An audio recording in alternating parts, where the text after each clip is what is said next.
Several prominent House and Senate Democrats have just started raising alarms about a $200 million investment in a Kentucky aluminum plant from a Russian company. That was announced right after Kentucky's senior Senator Mitch McConnell greenlit the Trump administration lifting sanctions on that company and on the Kremlin-connected sanctioned oligarch who controls it. Joining us now is one of the senators who's raised a red flag on this. Is calling for a review of that sequence of events. Senator Sherrod Brown of Ohio. He's top Democrat on the Banking Committee. Sir, it's great to see you. Thanks for being here. Good to be back. Thanks, Rachel. So you're one of the senators who's written a letter to the Treasury asking for a review of this deal, asking for the Committee on Foreign Investment in the United States to review this. What are your concerns about it?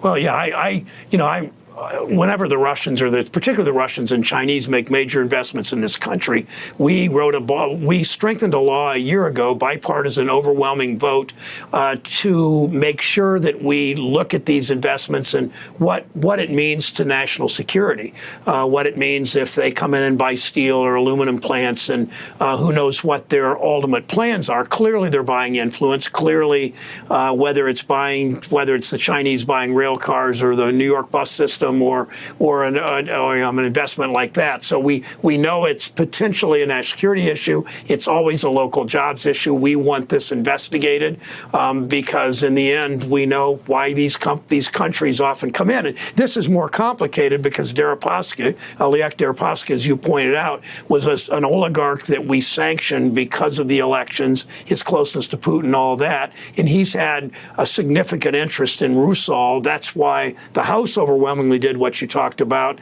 In the Senate would have if McConnell hadn't worked his magic with a bunch of Republican senators. And I wanted to ask you about that part in particular. I mean, watching from the outside, seeing that huge vote in the House, I mean, that was a remarkable thing. 70% of Republicans in the House voted to defy the Trump administration and tell them, no, you shouldn't lift these sanctions on Deripaska and his company. Those sanctions are there for a reason. You don't see House Republicans sort of flout the Trump administration very often, but it was an overwhelming vote in the House.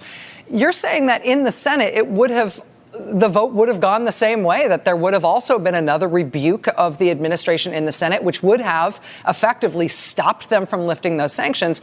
But McConnell is the one. He was the decider who, in fact, tilted the balance on this himself.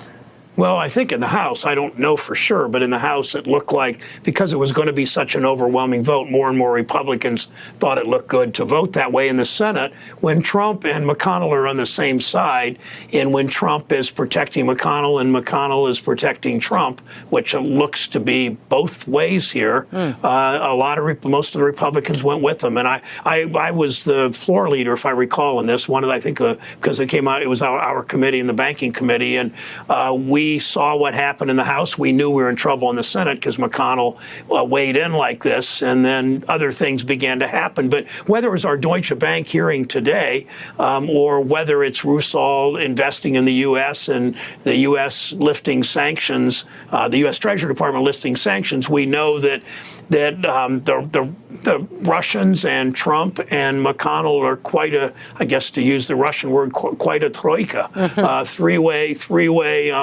I guess a sleigh that ultimately takes us in a bad place.